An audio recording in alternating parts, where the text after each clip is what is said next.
dan memelihara hidup kami.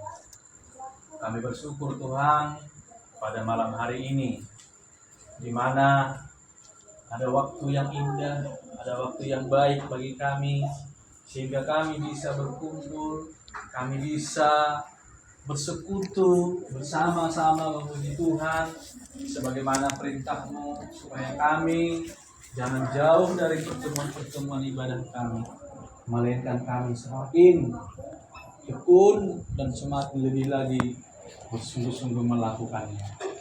Inilah Tuhan, kami semua yang boleh berkumpul malam hari ini. Biarlah kiranya hikmat, kuasa dan pertolongan Tuhan menyertai kami, sehingga ibadah dan persekutuan kami malam hari ini boleh menyenangkan dan berkenan di hati Tuhan. Kuasailah hati dan pikiran kami Tuhan. Kami sekalian saat ini, apapun dan bagaimanapun kondisi kami tahu bahwa kami hanya punya satu kekuatan, yaitu dari Tuhan kami, Yesus Kristus. Tuhan Yesus yang baik, sekarang pun firman Tuhan yang akan disampaikan, berilah hikmat, berilah kekuatan dan kuasa, sehingga kami semua yang mendengarkan diberkati, dan kami semua bersuka cita oleh firman-Mu. Terima kasih Tuhan, berilah kami telinga seorang murid yang sungguh-sungguh mau mendengar, sehingga kami semakin bertumbuh dan kami semakin berkembang dan berbuah bagi kemuliaan Tuhan. Dalam nama Yesus Tuhan, kami berdoa dan mengucap syukur. Amin. Baik Bapak Ibu, Shalom. Puji Tuhan. Pada malam hari ini kita buka Alkitab kita, yaitu dalam Kolose pasal yang kedua,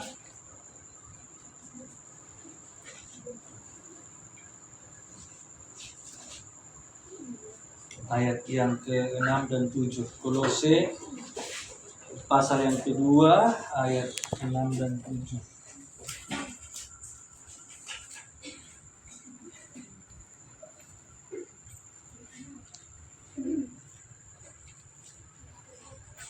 Mari Bapak Ibu sama-sama kita membaca firman Tuhan ini.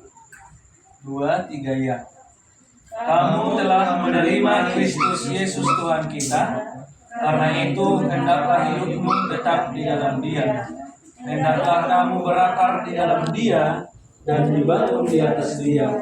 Hendaklah kamu bertambah teguh dalam iman yang telah diajarkan kepadamu, dan hendaklah hidupmu melimpah dengan syukur. Haleluya.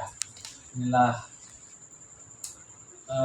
firman Tuhan bagi kita. Berbahagialah yang mendengarkan firman Tuhan, terlebih kita yang memeliharanya. Kita lihat di sini Bapak Ibu Saudara, bahwa firman Tuhan ini merupakan surat Rasul Paulus kepada jemaat yang ada di Kolose. Kalau kita lihat di pasal 1 ayat 1 sangat jelas ya.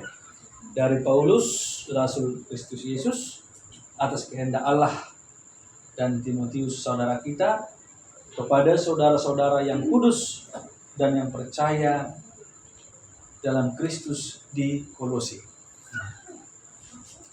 Apa yang mau disampaikan di sini oleh Rasul Paulus kepada jemaat di Kolose adalah bagaimana Rasul Paulus begitu mengasihi, menyayangi jemaat-jemaat yang ada di Kolose.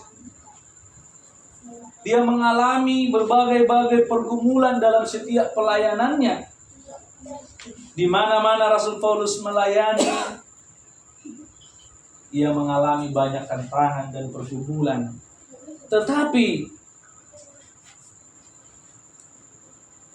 Rasul Paulus selalu memperoleh kekuatan, selalu memperoleh kemenangan, karena dia selalu mengandalkan Tuhan di atas segala pergumulan dan tantangan yang dihadapi dalam setiap pelayanan. Mengapa bisa seperti itu Bapak Ibu Saudara? Kalau kita lihat di sini di ayat 24, ayat pasal 1 ayat 24 sudah jelas dikatakan di sana bagaimana pelayanan dan penderitaan Rasul Paulus. Sekarang aku bersuka cita bahwa aku boleh menderita karena kamu dan menggenapkan dalam tubuhku apa yang kurang pada penderitaan Kristus untuk tubuhnya, yaitu gereja atau jemaat. Jadi Rasul Paulus mengalami pertolongan Tuhan, kekuatan Tuhan. Ia selalu mengandalkan Tuhan, karena itulah dia mampu sampai akhir usianya, sampai akhirnya ia memperoleh mahkota kehidupan yang telah dijanjikan oleh Tuhan, adalah karena kesetiaannya kepada firman Tuhan. Karena kesetiaannya di dalam mengandalkan Tuhan dan kekuatan Tuhan atas segala-galanya. Inilah yang disampaikan di sini, dinasihatkan kepada jemaat di Kolose ini di ayat 6 dan 7 tadi kalau kita baca sama-sama. Kamu telah menerima Kristus Yesus Tuhan kita. Karena itu hendaklah hidupmu tetap di dalam Dia. Kamu telah menerima Kristus Yesus Tuhan kita. Karena itu hendaklah hidupmu tetap di dalam Dia. Tidak semua orang yang menerima Kristus Yesus tetapi hidupnya tetap di dalam Yesus. Ya, artinya apa, Bapak-Saudara?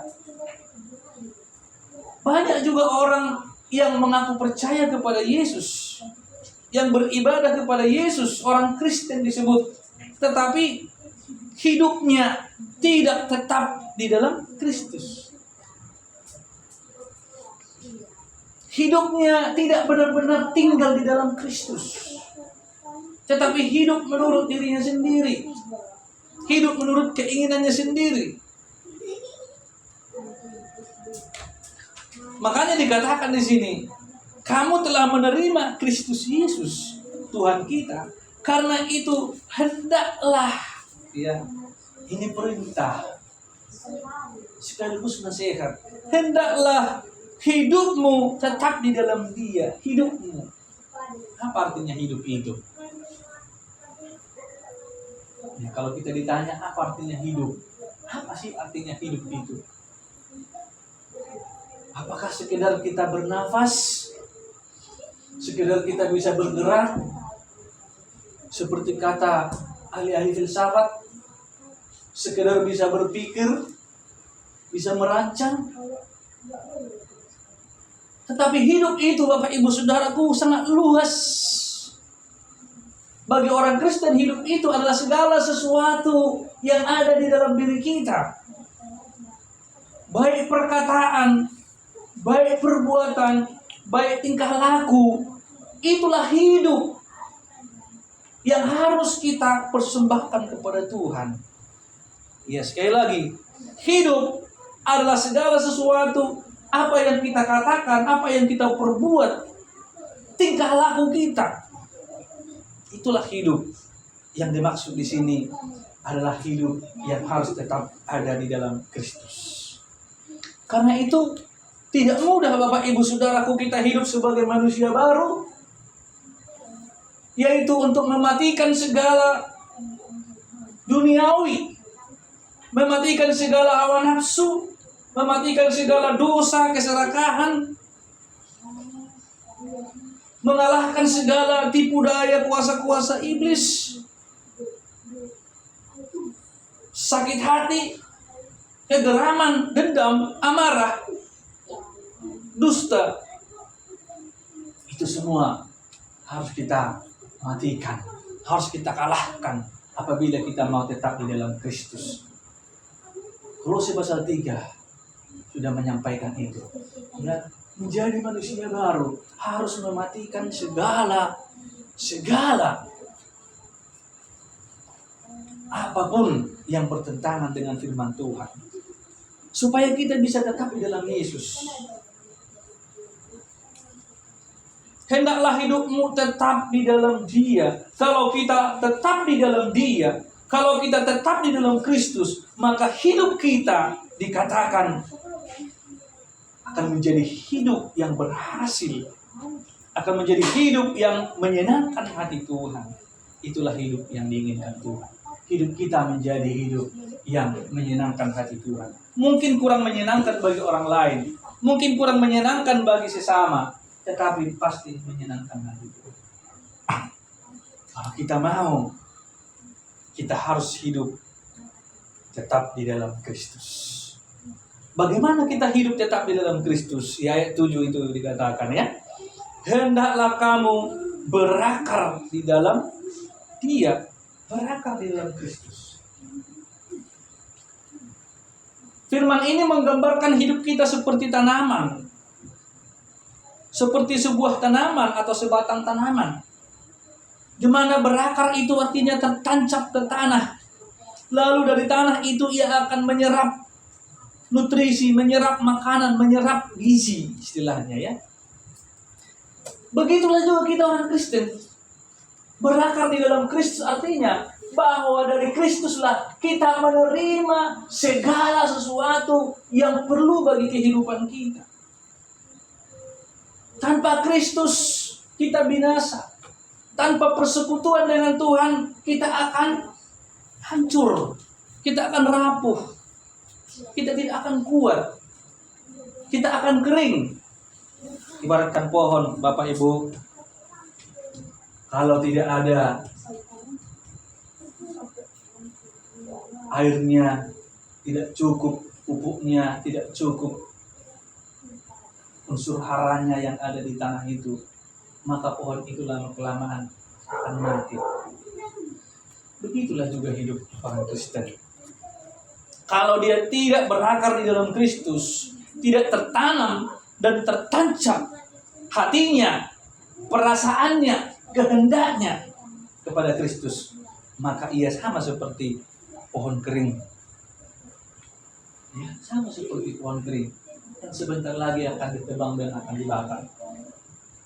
Tetapi orang yang berakar kepada Kristus, maka hatinya, pikirannya, perasaannya, kehendaknya, perbuatannya, semua itu benar-benar menunjukkan ciri khas bahwa ia adalah orang yang hidup di dalam Tuhan. Dan dibangun di atas Dia. Ya. Di samping kita berakar di dalam Kristus, kita juga harus dibangun di atas Kristus. Sebelum rumah ini dibangun pasti ada pondasi, ya. Maka pondasi itulah yang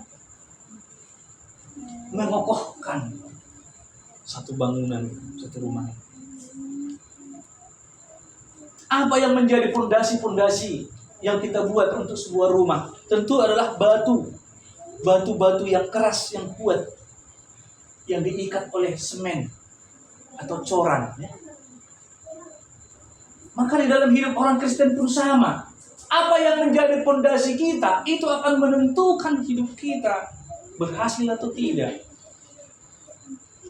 Apa yang kita buat menjadi pondasi hidup kita, dasar hidup kita apa?